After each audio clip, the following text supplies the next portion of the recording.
Welcome, everyone, to a very special edition of Leadership Synergized. I'm so blessed and honored, as I'm sure you will see as we go forward over the next 20 minutes or so, to have Ms. Lezlie Winter, the superintendent of Mississinawa School Corporation, located in the northeastern part of the state of Indiana. Ms. Winter, first of all, thank you so much for taking time from your busy schedule and joining us today. Oh, thank you very much. I'm really looking forward to it.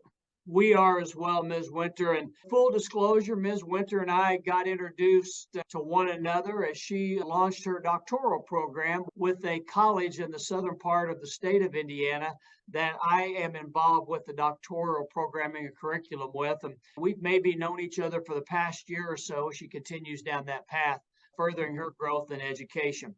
But Ms. Winter, only you know Lezlie Winter as well as anyone can. Why don't you, for our viewers and listeners, just take a few moments and introduce yourself? Sure. My name is Lezlie Winter. I'm in my 41st year in working in public education. I've actually had the opportunity to work in 3 different school systems, 2 in Indiana and 1 in Southern California. And I am still as passionate about public education as I was the first year that I started down this career pathway. Now, Ms. Winter, you're an original Hoosier, though, right? You were a star tennis player in high school in and around the Indianapolis, Indiana area. Yeah. What led you to California for education? My husband. I was working the Pan Am Games when they were in Indiana in 1986, and they hired 50 teachers, and I was very involved in athletics, and I thought, what a great opportunity to see some top-notch athletes. And Kodak hired 50 or 60 teachers to work in their media center. And one of Kodak's customers was a company called Refrema, and they were located in Southern California, and the main company was in Denmark. And I met my husband during that time. He was there helping set up the media center. And if you can actually believe in a soulmate, he was probably it. And now that's been 36 years ago. Ms. Winter, I've heard you speak before about your experience when you were in Southern California. I think you were in the Los Angeles, West Hollywood area. And Yes. You also did some coaching there and felt like you took away some great knowledge that has helped you grow Oh, yeah, as a definitely. leader and an educator. Yeah. My first phone call I made to a public school system when I got to Southern California actually had a person who grew up in Indiana as their superintendent. Oh. And we spent a little bit of time talking, and he advised me to go through the Archdiocese program in Los Angeles and to kind of get my feet wet, spending my whole life in Indiana, he said. And I was fortunate enough to get a physical education job and a coaching job in a K-8 school system in West Hollywood that was associated with the Archdiocese of Southern California. And an added bonus was there were 3 priests assigned to that church and school, and one of them was from Spain and actually just loved athletics. And my husband traveled a lot, and he became a fast friend of mine, and we were able to do a lot of traveling through Southern Indiana watching athletic events together. And he was a great mentor for me while I was there. I was the only non-Spanish speaking teacher on staff, and it was just an extraordinary experience. I have to count that experience as being one of the strongest experiences that I had in understanding cultural diversity and the importance of knowing people thoroughly than just looking at where they may live, where they come from, or what language they may speak. Well, it does sound like a fantastic experience. And eventually you came back to Indiana, and you said that you've been an educator for 41 years. A lot has changed, not only in education, but in leadership growth from that early 1980s window when you first became an educator, coach, to where we are today. Tremendously. A lot has changed.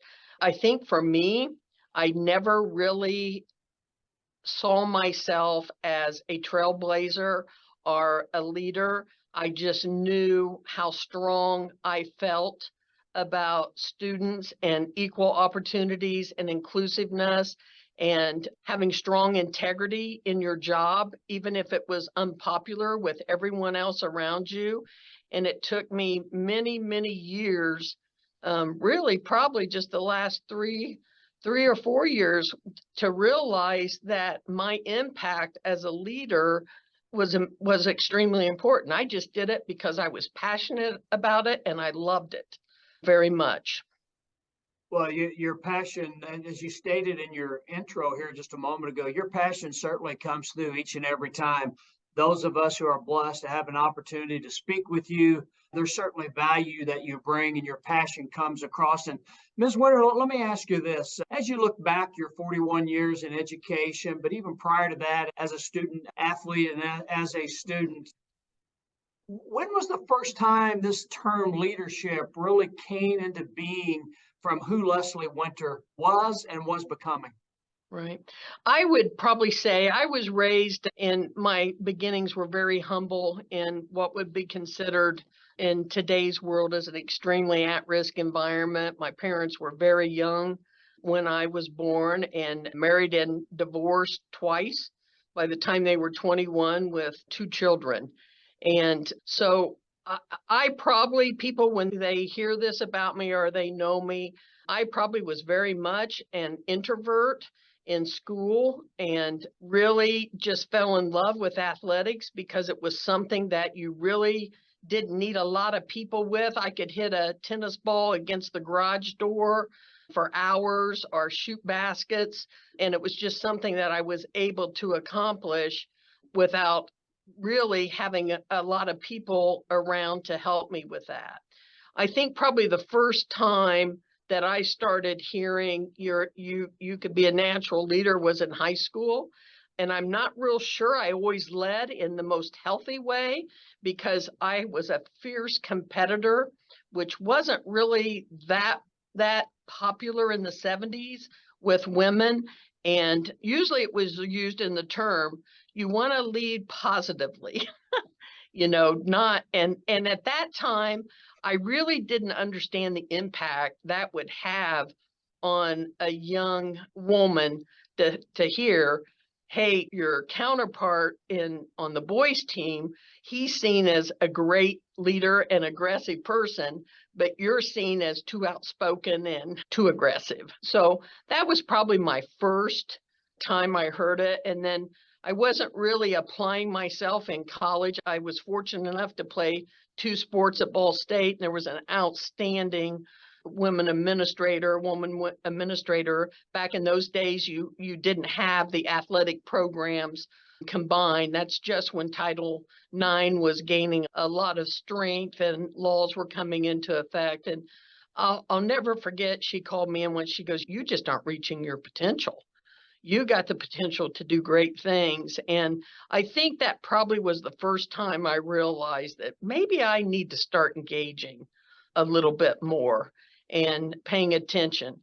But to be quite honest, it probably didn't fully hit me until I got into administration and I saw how many students depended on me to make good decisions that not only could affect their well-being in school, but could possibly affect the trajectory of their lives once they left school.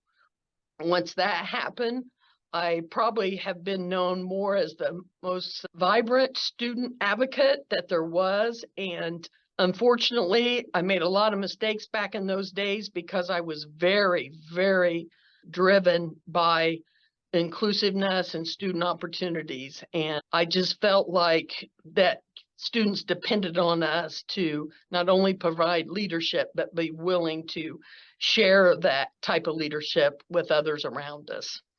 Yeah, maybe it was fortunate those mistakes were made, right? I know you and I have grown up and advanced in careers, personal lives during the same era. But to your point, at one aspect near the end of the 20th century, there certainly was a negativity when mistakes were made, much more so perhaps today. We've kind of learned to see those mistakes as steps forward to leading to greater success. Exactly. And unfortunately, when you spend a lot of your career as a leader in a leadership position in the same community, those mistakes sometimes it's very hard for people to forget those. And I think one thing that I'm doing at the really end of my career is trying to mentor the young administrators that people don't always remember your mistakes, but they'll remember how you respond to them, and that we're human beings and there are going to be mistakes made. And that if you make mistakes out of trying to do what's right for not just the students, but for your staff, then people will forgive it if you're able to admit it. And early in my career, in my administrative career, I had just extraordinary mentors that were very strong leaders, very strong instructional leaders. And I still to this day, two of them have since passed, but I would love nothing more to go back and tell them just how courageous and how right they were. They had very, very high expectations for honesty and direct conversations within the administrative team so that everyone felt like they were working hard on reaching your organizational goals. And that's really stuck with me. And I hope that at the end of my superintendency, that my administrative team will know that that's something they had an opportunity to be a part of. I'm sure they will. So you mentioned and alluded to a number of individuals that have come into your life. As you reflect back on Lezlie Winter today, the leader, not just educational leader, parent, coach, administrator, but Lezlie Winter, the leader, who is someone who you feel has made that one most long-lasting, life-lasting, positive difference in you and your career with where you sit today? You know, I think about that often, and I'm not 100% sure that I can pick just one person out because I have been very blessed that God's put significant amount of people in my life and path that at that very time provided such outstanding mentorship for me that I have to include it all together. And I think very early, would be my grandmother and mother. And even though my mom was a recovering alcoholic, she had just an unbelievable compassion and work ethic. And I think to myself, at my age, my mother already had someone in their 40s. And I just think that her compassion and her work ethic just really resonated with me through the years. And you don't realize that when you're growing up, you just see the dysfunction. But as you get older, you realize how important those traits were. Yeah, well said in that picture. I often say that God has brought so many people into my life because he knew right away I couldn't do this without those individuals. Yeah. So thank goodness and thank And him then, for that. and I have to, it would be unfair not to say that I had some tremendous women leaders at Marion Community Schools, which really back in those days, you don't look at it that way as a student. But when I was starting my administration license at Ball State, and you're sitting in a room with only 2 or 3 other women, and you hear some of those women leaders' name mentioned, and to this day, I can still consider them mentors, even though they're in their 70s and a couple in their 90s. And that was a blessing. But again, you don't realize that until you get older, just how valuable those experiences really were.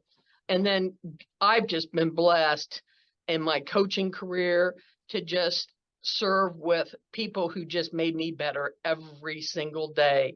Some of the most extraordinary high school coaches, not only in the state of Indiana, but in the United States that have gone on to have outstanding college careers as coaches.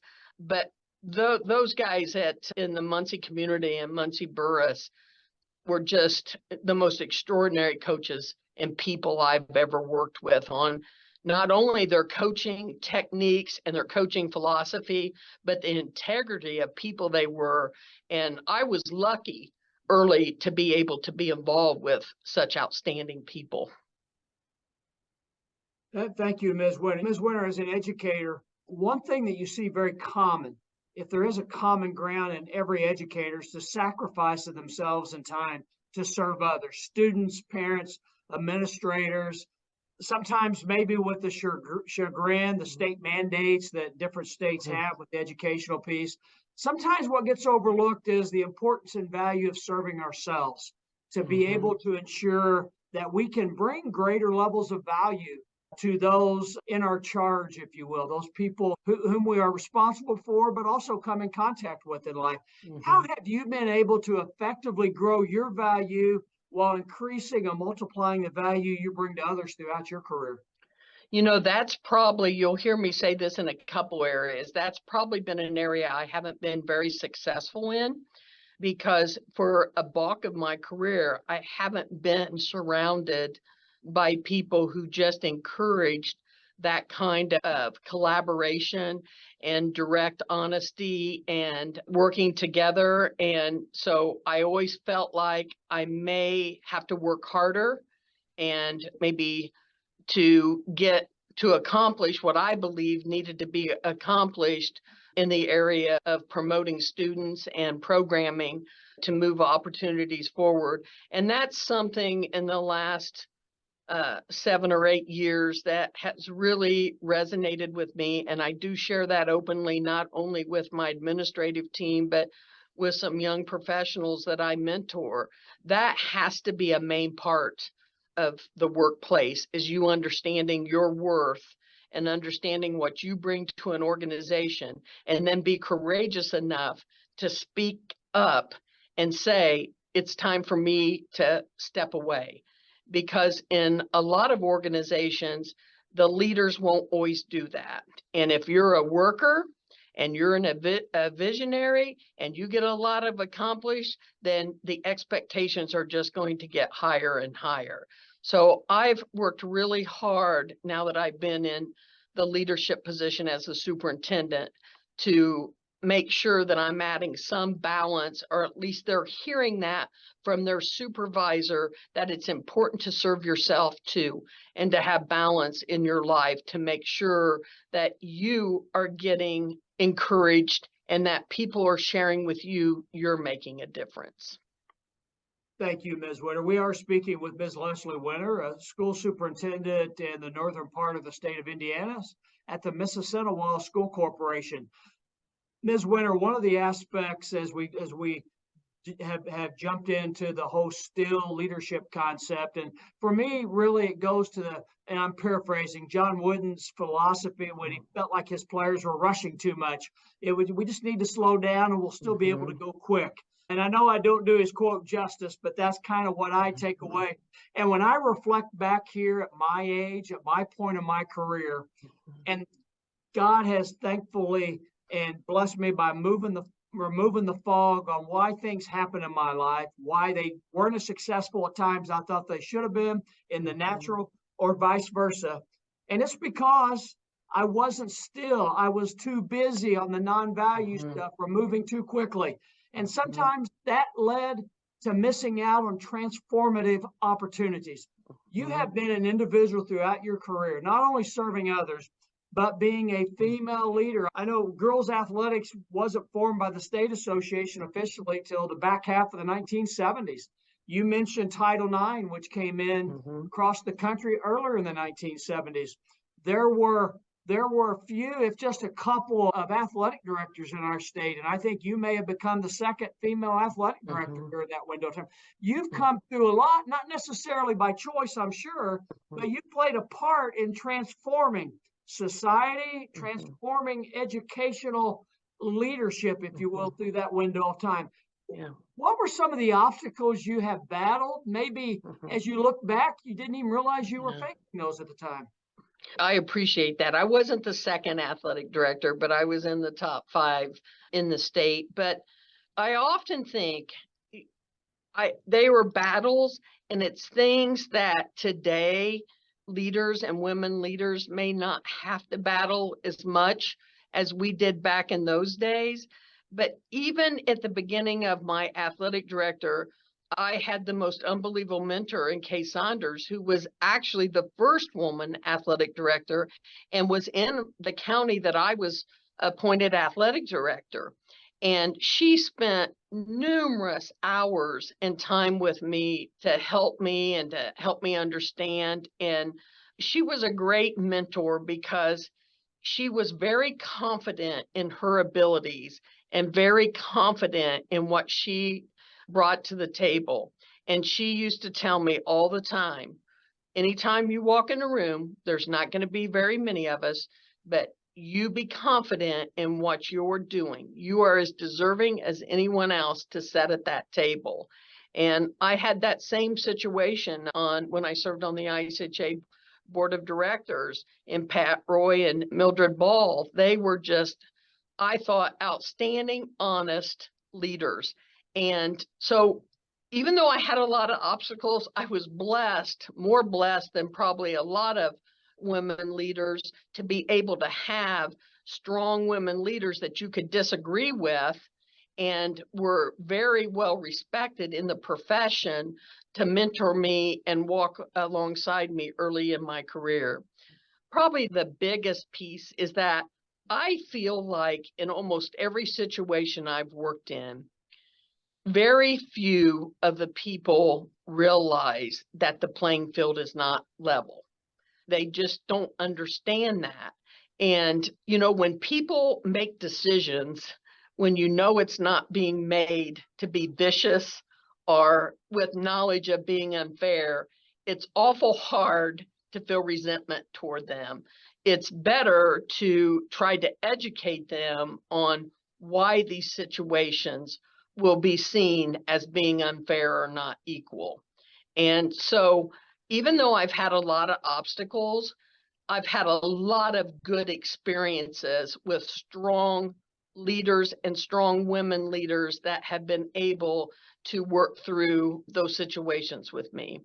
But the biggest obstacle when you choose to lead, and especially if you're a woman leader, is it is very lonely, because it's very hard to find groups of like-minded people that you can build that trust in to be able to have open and honest conversations about some of the obstacles that you face.